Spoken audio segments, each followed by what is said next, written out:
Now available in paperback and e-readers, Isis Legacy. The sorority secrets of the goddess next door are revealed in this all-new Isis series adventure. Get Isis Legacy in paperback and e-readers at online booksellers everywhere. Disney CEO Bob Iger is now making the claim that the Marvel Studios film The Marvels performed poorly because it was produced during the COVID pandemic. And according to Bob Iger, because this film was produced during the COVID pandemic, there were no executives that could go out here and supervise the production. Now, I'm going to have to call BS on the claim of Bob Iger that The Marvels performed poorly at the box office because it was produced during the COVID pandemic. No, The Marvels was actually greenlit back in 2019 as Captain Marvel was coming out as part of Phase 4, and it was directly supervised by Kevin Feige, who was supposed to be the manager of the entire Marvel Cinematic Universe in the Marvel Studios division. And under that executive, Kevin Feige, he was the one who greenlit The Marvels. Moreover, he had delegated tasks to his then second executive, Victoria Alonso, and both Kevin Feige and Victoria Alonso were in charge of this production. So it's clear to me there was executive supervision over this film. Unfortunately, what happened with The Marvels was that you had Kevin Feige go out here and greenlight a sequel to a film about a character that most comic fans did not like. And what happened with The Marvels was we got a film that was supposed to be Captain Marvel 2 that was supposed to open as a sequel to Captain Marvel because Captain Marvel did well at the box office, but the only reason why Captain Marvel did well at the box office was because the film was sandwiched between Avengers Infinity War and sandwiched between Avengers Endgame. And because Captain Marvel was sandwiched between those two blockbusters, which were the end of the second act of the Infinity Saga and the beginning of the third act of the Infinity Saga and the conclusion of that entire overreaching story arc, this made it where Disney executives like Kevin Feige and Victoria Alonso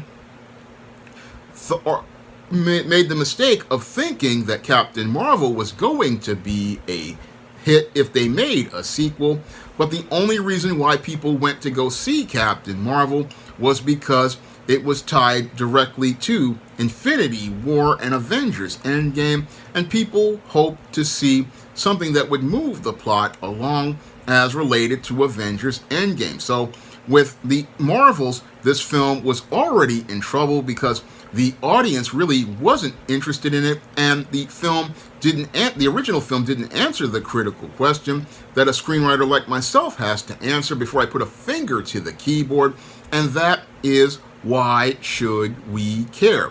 There was no real reason to care about The Marvels as related to it being a film, and the film's whole narrative was completely changed by Kevin Feige and Victoria Alonso when they realized that Captain Marvel wasn't a very popular character with comic fans, and this is why they changed the title to The Marvels. So there were executives in charge who were supervising the project, but all of those executives knew they had a piece of crap as a project, and they were trying to find a way to polish this turd into something of quality.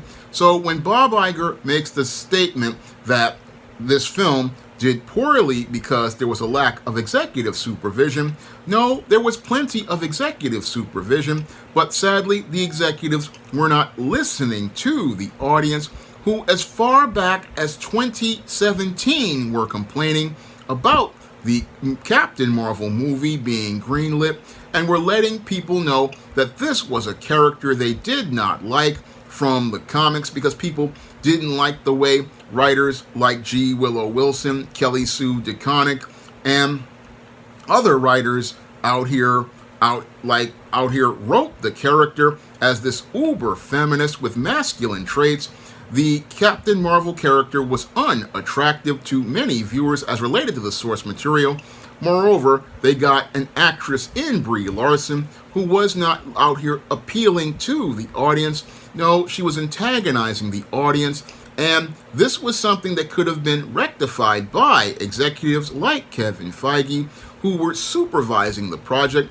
But according to some reports, Kevin Feige was so overwhelmed with trying to navigate Phase 4, and Phase 5, Phase 5, and the end of the Infinity Saga, that he was rushing things to the wire, and that was another problem as related to the MCU. Now, the big problem with the MCU was that Kevin Feige was like myself back in 2013. I remember when I was working on my SJS Direct books, I was trying to rush out a lot of product, and I wasn't taking care for quality control, and Kevin Feige was doing the exact same thing, getting movies down to the wire. And while he was able to do this and come out with a quality product with Avengers Endgame, the stresses started to appear with the rest of Phase 4, because he was trying to rush out a lot of product. And as COVID hit and the pandemic came along, what happened was he was out here looking to rush out product. Unfortunately, the quality control started to decline, and it started to decline because they were putting out not only MCU movies, but also putting out Disney Plus content, and that oversaturation of content. This is the reason why Marvel Studios had problems, but the problems, again, weren't due to lack of executive supervision. It was due to executives trying to be greedy, and these greedy executives basically wound up getting overwhelmed as they tried to rush out so much content in an effort to try to have content for their streaming service. And as they tried to have content for their streaming service, the quality of it declined. And again, the executives were the ones at fault. The executives, they were the ones who were supposed to be supervising all of these projects. But the problem was Kevin Feige and Victoria Alonso and many others, they were just caught up in their greed, the same way Bob Iger was caught up in his greed. And now they want to say, oh, these films failed due to a lack of executive supervision. No, these films failed because executives were not critically thinking about the kind of projects they were out here greenlighting. Because when you are an executive in the entertainment industry, you need to think critically before you greenlight a project, and you need to think critically about what you're greenlighting as related to box office.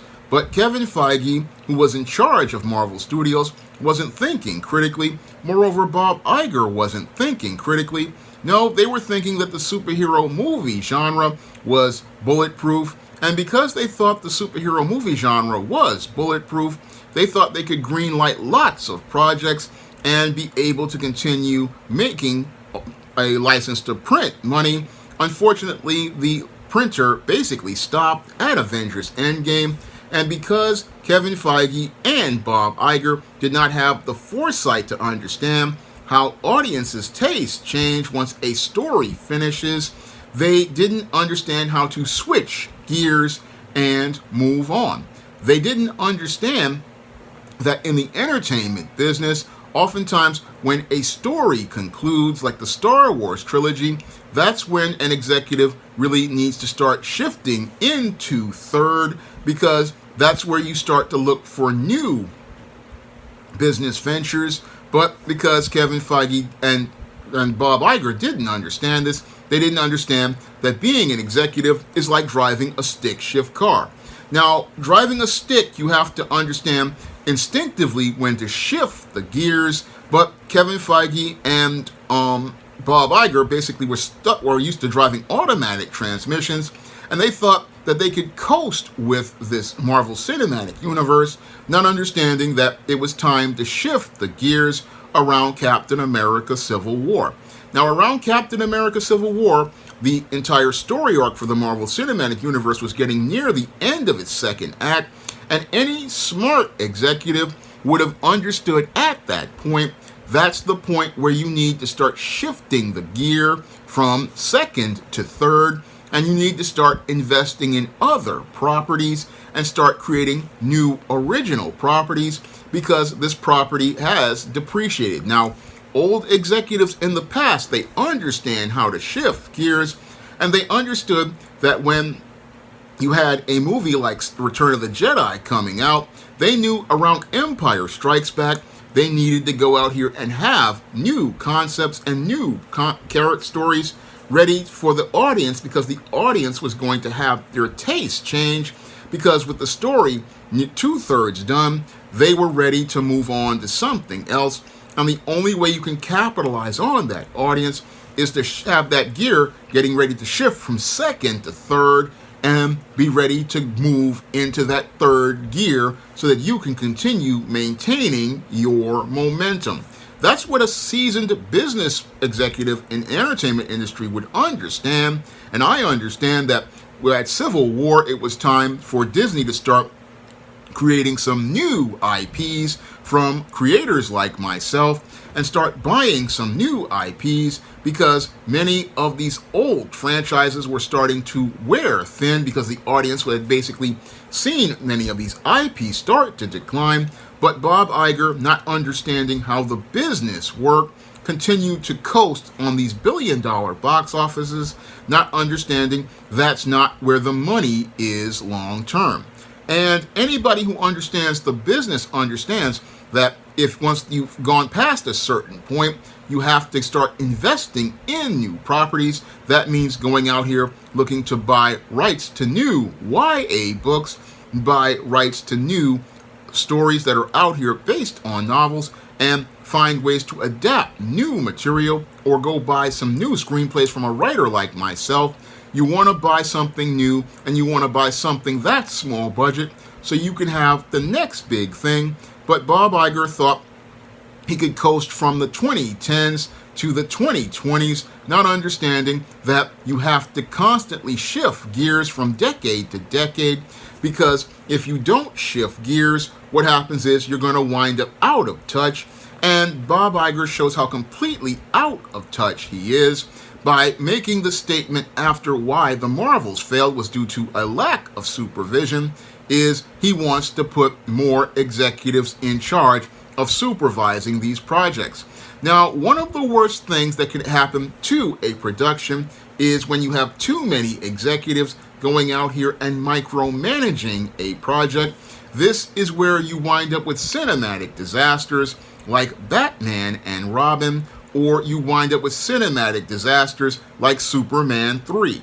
The reason why you wind up with these cinematic disasters is because the executives don't give creators like directors and screenwriters the space to be able to create and be inspired, and it makes it where every action that they take is impeded by some bean counter in Hollywood who wants to micromanage every shot, micromanage every line, and it just shows how insecure Bob Iger has become as related to Disney's poor performance. Now, Disney's poor performance is mainly because Bob Iger went out here and took Disney off a road of creating family entertainment that the entire family could enjoy, to promoting narratives as related to social justice and identity politics, and look to go out here and try to tell America how it should think regarding politics, not understanding that they were alienating many of their viewers who used to enjoy their content like Frozen back as far as 2011, and many of those viewers who grew up on Frozen and The Incredibles and many of the great Pixar films of the 2000s and many of the animated films of Disney's second golden age, they found themselves watching a bunch of entertainment that promoted far-left politics and social justice as related to not only Disney content, as related to films that are in the animated division, but also with Marvel Studios films and films in the Lucasfilm brand, such as Star Wars, and because many people were seeing all of this social justice in politics that was polarized by the political campaign of Donald Trump, what happened was many people got turned off because entertainment wasn't an escape for them. No, it was just propaganda being promoted to them, and that's trying to tell them how to think instead of giving them the escape from their lives. So that's the main reason why Disney is struggling right now. It is at a point where they're having a close to $1 billion loss as related to 2023's box office, with flops like The Little Mermaid with Halle Bailey, which basically alienated a lot of people because they cast a black actress in the role of the Little Mermaid, and other films that they've produced like Wish and The Marvels and many other films that have failed all throughout the year. The main reason they failed is not due to a lack of supervision from studio executives who were put in charge, like Kevin Feige. The main reason why they failed was due to the dysfunctional vision of Bob Iger, who at 72 years old is completely out of touch with how the entertainment business works. And this whole idea of putting more executives over productions, this just shows how dysfunctional he is, because as somebody who has studied the entertainment industry, I can tell you that most of the biggest flops in history were made because of executive meddling. And what Bob Iger is doing now is reacting to the failure in the way beta males react to failure, and by overcompensating by trying to put more supervision, and that supervision basically will become micromanagement, which will make it impossible for a filmmaker to be able to tell their stories in an effective way. And this type of environment that Bob Iger is proposing is basically going to stifle the entire Disney brand and the sub-brands like Marvel and Lucasfilm, because it's the reaction of an insecure man as related to failures, and reacting to the failures because he knows at the end of the day, it's not the people under him that are the problem.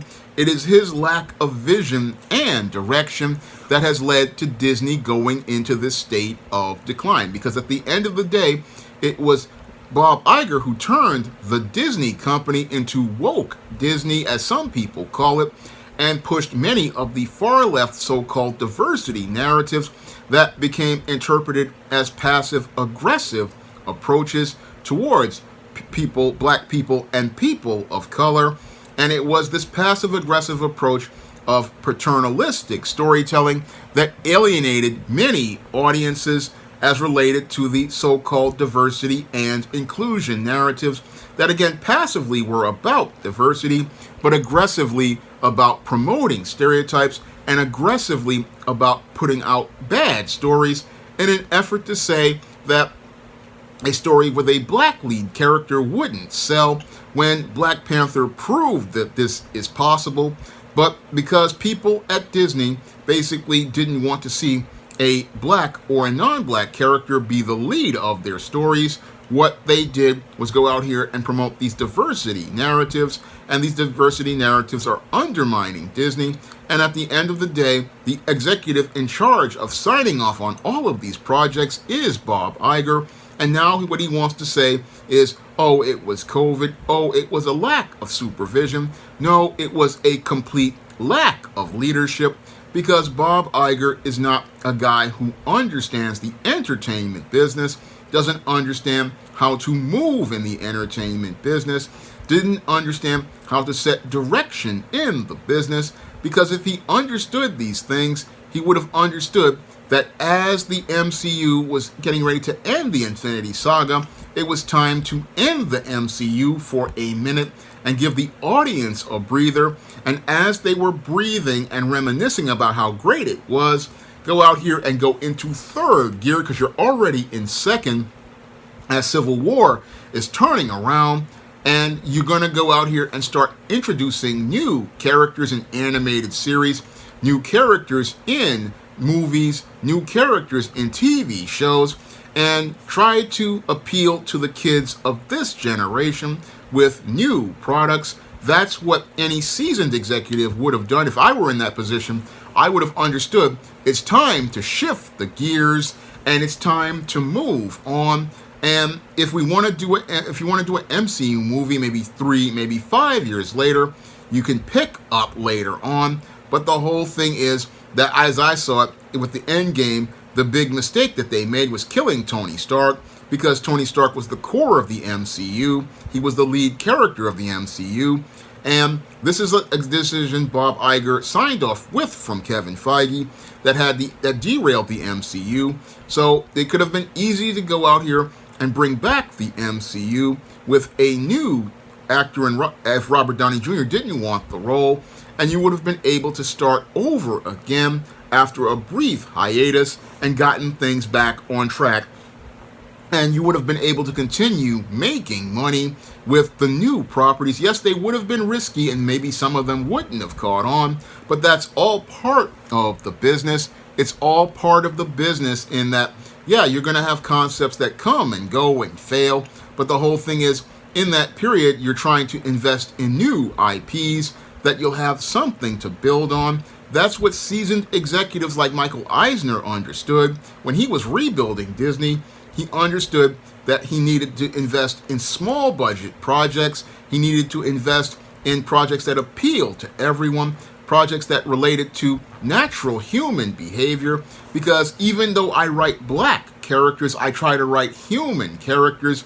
Like in Spinsterella, I had a comedy where the whole joke was about introverts and fear and overcoming fear. That was the core of that story. And with the follow-up book, Spellbound, it was also about overcoming fear. So you have to make stories that relate to people and resonate with people. That's what I also did with books like All About Nikki's fabulous first season, where I made it about a spoiled rich girl, but the whole thing's people could relate to her as a person. So that's where Disney lost it as related to families. They don't understand that families want balanced entertainment. They don't want sex. They don't want politics. They just want stories about people. And Bob Iger is detached from people. That's why he can't make stories about people. And instead of working towards making stories about people, he's making lots of excuses.